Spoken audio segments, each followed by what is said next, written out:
All right, ladies and gentlemen, woke movies suck. The Chicago migrant crisis continues, and Atlanta taxpayers are having problems. Top of the morning is about to go down right now here on the Urban Conservative.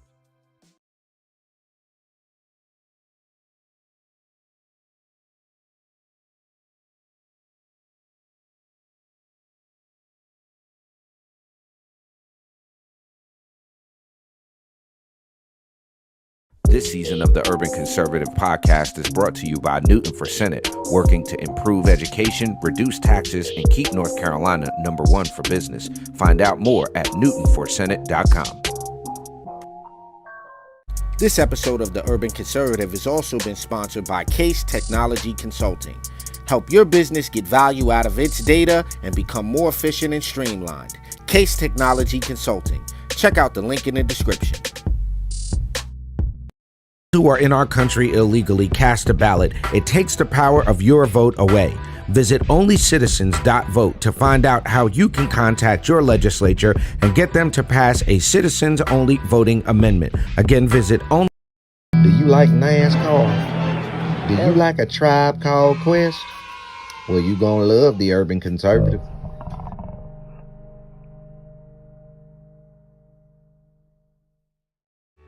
Do you like manwich and nachos?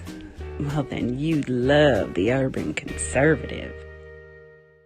Do you like guns? Do you like butter? Well, you're gonna love the Urban Conservative.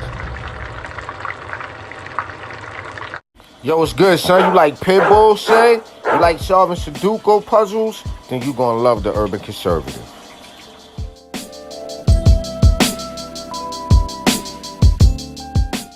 Hey, buddy, if your car making a sound like this, you might want to get you some power steering fluid and check out the Urban Conservative podcast. Are you repulsed by the idea of drag queen story time at your local library, but enjoy Carol Baskin TikTok memes? Then you would enjoy the Urban Conservative. All right, ladies and gentlemen, you know what it is. It is time for Top of the Morning here on the Urban Conservative. I am Abdul Ali. I'm in for my twin brother, Raheem, Architect Soto. I hope each and every one of y'all have been having a fantastic week so far. It's been fairly busy. I got to give a big shout out to the Black Conservative Federation. My campaign manager, Vivian, and I were up in D.C. yesterday for the launch of the Black Conservative Federation's Strengthening the Black Family program launch. So I'm excited about that. We're definitely looking forward to working with them here in North Carolina and throughout the country. Our mission here at the Urban Conservative is to share conservative values and principles into urban communities. And we've been doing pretty good at that. So far, so good. I mean, things are looking like we're going to see a major shift to the right this cycle, which we definitely need in our country right now. You know, I know the left is a little terrified about the idea of more and more minorities in urban centers going Republican, but that is indeed a thing, ladies and gentlemen. And what does not help the left is people like the woke mayor of Chicago, who just asked for another $70 million for the migrant crisis. We're going to talk a little bit about that. But before we do talk about that, what I want to notice is that I particularly am a movie fan, right? I like movies where I can just kind of not have to think too hard, which is kind of why I think those movies with Vin Diesel in them, the stunt movies, are so good. It's because you don't have to think too hard. You know, obviously, if the car flies 400 feet and then lands, the suspension's gonna break. But it's a fantasy world, and that's what people, I think, by and large, go to movies for. Is they want to go to the movies to be entertained. They want to escape the reality of life that's bothering them, that's bogging them down. So when you go to a movie and it's woke, all you get is woke. You get told that if you're a heterosexual white male, you have, this extra privilege and you're evil. It's become a situation where the last 20 years, movies have basically become more and more woke, which is why you saw Top Gun do so well, because it was just straight American movie fun. But after 20 years of producing movies pretty much nobody wanted to see, Film studio Participant is shutting down. It's going to be the loss of about 100 jobs. This being reported by Breitbart. And interestingly, it doesn't matter. Those 100 people probably hate you anyway. If you're, straight conservative, they probably don't like you. But I'm gonna go through a couple of these movie titles. Get in the comment section. Let me know if you watched any of these movies more than once. First movie, An Inconvenient Truth, Good Night and Good Luck, Waiting for Superman, Spotlight. I don't even know what that is. Roma, Food Inc., North Country, Syriana, American Gun, Fair Game, Judas and the Black Messiah. I actually watched that. I'm in the middle on that. That wasn't a terrible movie. Just Mercy, Cesar Chavez, Jimmy Carter, The Informant, The Cove, Stillwater, American Factory, and When They See Us. Now, those are just some of the participant titles from that movie studio over the last 2 decades. They've made more than 130 movies, including a biopic of Shirley Chisholm called Chisholm, John Lewis, Good Trouble, Dark Waters, On the Basis of Sex, and there's even a sequel to Inconvenient Truth that flopped because there's still coastline, ladies and gentlemen. That's why the movie flopped, because there is still coastline. So the studio was shut down. It's cost about 100 jobs. Most of the product is obviously propaganda. It has no rewatchability value. And for me, I like to watch movies over. I can't tell you how many times I've watched Conan the Destroyer, Conan the Barbarian, and Big Trouble in Little China over and over and over and over again, because they have great rewatchability value. There's not a lot of propaganda in Conan the Barbarian. One of the biggest hits for this movie studio Participant was An Inconvenient Truth, which was all well and good, but was nothing more than an Al Gore PowerPoint presentation of fear.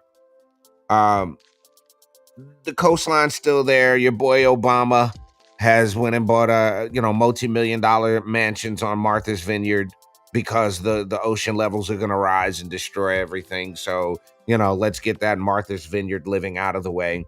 But that's basically where you are. Go woke, go broke. I think the American people have had enough with the woke cinema.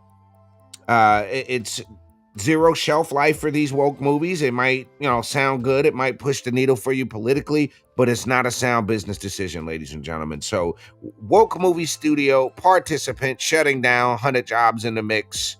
There you have it. We'll be right back here on Top of the Morning. We're going to come back and talk a little bit more about this migrant crisis that's happening in Chicago, and it appears the Chicago residents are getting more and more fed up. We're going to point some interesting things out on this other side of this commercial break. Don't go nowhere. You're right here on Top of the Morning on the Urban Conservative. Lori Buckout. I served in the Army 26 years, retired as a colonel. I started a business from scratch that created a lot of great jobs for veterans. We help the military develop ways to defeat IEDs, improvised explosive devices, saving the lives of hundreds of American soldiers and preventing thousands of serious injuries. Now let this conservative fighter take on Biden's mess at the border. I'm Lori Buckout. I approve this message. All right, ladies and gentlemen, you are back on Top of the Morning here on the Urban Conservative. Abdul Ali rocking with you on a Thursday morning. Hope each and every one of y'all are having a splendid day so far. As usual, tuconservative.com is the website to support what we do. You can follow us live, Facebook, Instagram, YouTube, all that fun stuff. You can also go back to Apple Podcasts or wherever you listen to podcasts to catch the replay of this. One other thing I definitely want to make sure that you guys know about, it is going down on April the 27th. There's going to be a New Carolina's Leadership Summit with the Lieutenant Governor of the state of North Carolina, Mark Robinson, Representative Ken Fontenot, myself, Craig Scott, good friend of the show, will all be joining us up in Greensboro for the New Carolina's Leadership Summit. Again, that is going down April the 27th, Greensboro, North Carolina. I was hoping I'll get that flyer up before we wrap up the show this morning, ladies and gentlemen. So next thing we're going to talk about has a bunch to do with Chicago and the continued migrant crisis that's happening in Chicago. And I cannot tell you how happy I am to see that black folks in Chicago are unafraid to rock their Make America Great Again hats. They're unafraid to rock their Trump 2024 gear. They've started an organization in Chicago called Chicago Red. And it says no more blue. There was a guy that had one on there and it says red on it. So no more blue. I think we are seeing the end of the Democrat grip on the black community. And the more incidences like this in Chicago, where your mayor, this guy here, your mayor of Chicago, is asking for an additional $70 million for the ongoing migrant crisis. I want to make sure y'all understood this correct. You have veterans in the street, you have people homeless, you have American citizens in need of support. But this guy just asked, Brandon Johnson asked for another $70 million. You heard me right. $70 million for the migrant crisis. And this is the response, ladies and gentlemen, that you're getting from black folks in Chicago. Take a listen to this. Chicago Red is our organization. Because we started this session with a prayer, I want to start my comment with the scripture. 1 Timothy 5:8 says, "But if any provide not for his own, and specifically for those of his own house, he hath denied the faith and is worse than an infidel." So I want to talk to y'all today about not going to hell. In the 37th ward, there was a family, the Jones family. Amarie Jones was standing in her family building that they've owned for 40 years, doing a TikTok dance with her mother. A bullet came through the window, hit her in the neck. She fell to the ground in front of her mother and bled to death. A month ago, on the Chicago mugshot page, her mother was on that page. Her mother had on her daughter's Rest in Peace t-shirt. She washed it so many times that it was completely faded out. She was completely high, out of her mind, and the charge was possession. Wow. Now, the first $51 million that this council gave to the migrants came from the... Notice she finger quoted the word migrants because she knows, like everybody else knows, we're talking about illegal aliens. Opioid settlement fund. Oh, wait a minute. This council gave to the migrants came from the opioid settlement funds. I am here on behalf of the Jones family, on behalf of the 37th ward, on behalf of Black Chicago, on behalf of the entire city, to ask you all to vote no and put that money back in the opioid settlement fund. We need that money in my neighborhood. We need that on my block. Wow. That woman should not be at Cook County Jail because she's grieving over a random act of violence that caused her to lose. Y'all, if y'all don't understand what's happening here, this poor lady, you know, when trauma happens, substance abuse is a thing. And basically what she's explaining is that this mom whose daughter was killed by an just senseless act of violence is now in jail trying to recover and deal with that and is dealing with an opioid addiction. And they've taken the money that the federal government put in place to benefit the residents of Chicago, and now they're giving it to migrants. Air finger quote migrants. Absolutely disgusting. Lose her child in front of her face when the city of Chicago has millions upon millions upon millions of dollars to give to people who ain't paid a dime into the tax base. We've been in my building for 52 years. We're about to pay some more taxes. The Jones family has been in their building for 45 years, paying taxes every year on time. So I'm asking y'all to use our tax money for our people. How much more simple does it get than that? We need it. We got people leaning. We got people rocking. We got overdosing. We got pass out lines. You live on the west side, Mayor Johnson. You know exactly what I'm talking about. We need the money for us. We need opioid treatment on the west side of Chicago. We are the headquarters of the cartel, and everybody in here knows it. They selling more drugs than the law can allow, and y'all giving money back to them because they traffic those people up here. So we paying them going and coming. Ow. Absolutely not. We pay too much. It costs too much money to live in this city. Help Wanda Jones. Help every other grieving mother who feels like she has to go get high to get over the loss of her child. This is a woman who lived in that house. She still sleeps in that living room where her daughter passed out and bled to death. So I'm asking y'all to say no, put these people on the back burner, and put the money back in the opioid fund. We need that money. Thank y'all. Yo, ladies and gentlemen, I don't know if you can sense the chills coming out of that, but that's exactly what's happening. In our country today, these Democrats are putting the illegals in front of the very communities that our tax dollars are supposed to go help. So there you have it. And I could go through this entire meeting where they let the mayor of Chicago have it. Person after person got up there to discuss the issues, that got up there to tell them that they need that money to go back to the residents of Chicago. So, ladies and gentlemen, there you have it. Ongoing migrant crisis continues. You see a rise. You saw the lady with her Make America Great Again hat on. That's what's happening right now. We're going to take our last commercial break in the morning. We're going to come right back, and I'm going to show y'all what happened in Atlanta, how Democrats are treating black folks in Atlanta. Symptoms of the Joe Biden administration. We'll be right back on Top of the Morning. Don't go nowhere. Alma Adams have brought you chaos at our border, failed foreign policy, sky-high prices, and out-of-control crime. It's time for new ideas and new leadership. Vote Abdul Ali for U.S. House District 12, and let's make America better. Paid for by Ali for Congress. Because you're black doesn't mean you have to vote Democrat. This year, in order to see benefits for our communities, we need to vote outside the box. Find out more by visiting us at tuconservative.com. All right, ladies and gentlemen, you're back. Top of the morning here on the Urban Conservative. Glad you're rocking with us on a Thursday morning, checking out the best 30-minute morning show on the internet. If you haven't done so already, tuconservative.com is the website you can go to support what we do, which is to share conservative values and principles and the benefits of conservative policies to urban communities across the United States. Now, folks, one of the most difficult things, admittedly, right? Like, we're going to be real. Okay. Government doesn't do very much well. Okay.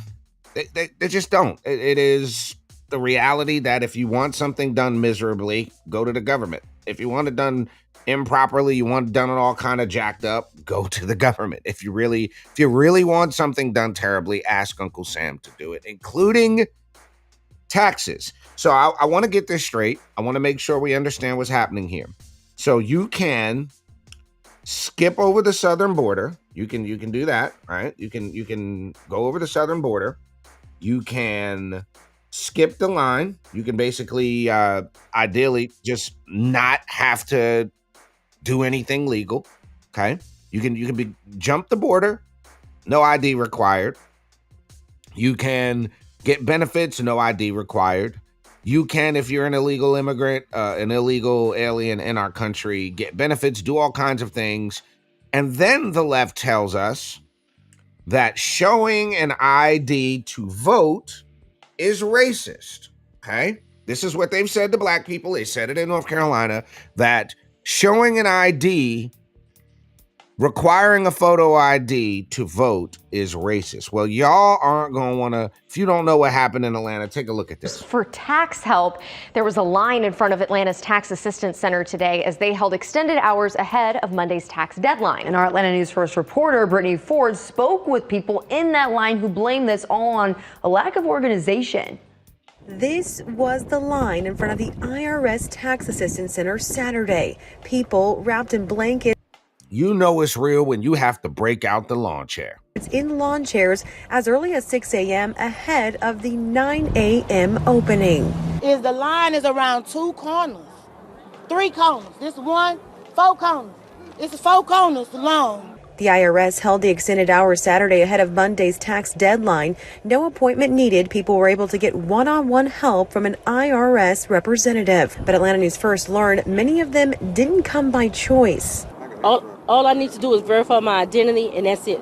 It's a tiny process, but still in all, to wait this long. Almost everyone we spoke to had already filed their taxes, but received an email or letter in the mail similar to this, stating they needed to come in person to verify their identity. So there I've never seen anything like that. I've never seen that before, but okay. Or their refund could be released. Kept calling the phone numbers. It's such a hassle just to get through the phone numbers and get information about what's going on and what you need to do. I finally got the phone number, said I could verify over the phone. Try to verify the phone. No, you have to come in person. Frustrated and Ladies and gentlemen, you heard it right from the lady's mouth. You try calling the IRS to see if you can get them on the phone. fed up. The last day to file your taxes is April 15th. It's Monday, right? But guess what? We still gonna have to verify after Monday. Dozens of people in line had no other choice but to wait. Yes, I want my money. I work for this money. It's my money and I want it now. But the illegals ain't having no problem getting their money. I don't see a line of illegals waiting to get their debit cards processed, ladies and gentlemen. And this is the problem that you have with the Biden administration. Nothing that this administration is doing is working well. The economy's not working well. Nothing these folks touch is actually doing any good. But there you have it. People waiting online to get their money. Unfortunately, I mean, at this point, I guess showing ID to get back the money that I put into the system isn't racist, though. That doesn't, no. That black people should have plenty of ID for that. Well, there you have it. Ladies and gentlemen, you've been checking out Top of the Morning here on the Urban Conservative each and every Monday through Friday right here. Also, each and every Monday night, 8 p.m., the Urban Conservative Podcast. We love you to support what we're doing and join us. We'll see you out there on these streets as we continue to share conservative values and principles to urban communities across this great nation of ours. For my twin brother, Raheem Architect Soto, I'm Abdul Ali. We'll holla at y'all tomorrow morning. Peace and love, y'all.